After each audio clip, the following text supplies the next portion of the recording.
Metropolitan এলাকার জন্য আগের সবুজ ও জেলা পর্যায়ে নীল রঙের শার্ট এবং খাকি রঙের প্যান্টে ফিরছে পুলিশ।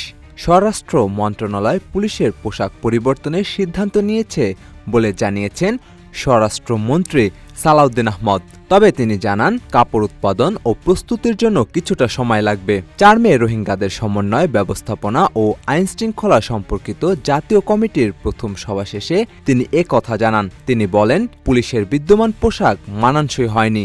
নতুন পোশাকে সন্তুষ্ট নয় পুলিশ সদস্যরা। তাদের আবেদনের প্রেক্ষিতে পোশাক পরিবর্তনের সিদ্ধান্ত নেওয়া হয়েছে। এর আগে ২০২৫ সালের ১৫ নভেম্বর থেকে পুলিশ সদস্যদের জন্য আয়রন গ্রে রঙের শার্ট এবং চকলেট ব্রাউন রঙের প্যান্টের ইউনিফর্মটি চালু করেছিলেন ড. মোহাম্মদ ইউনূসের নেতৃত্বাধীন অন্তর্বর্তী সরকার।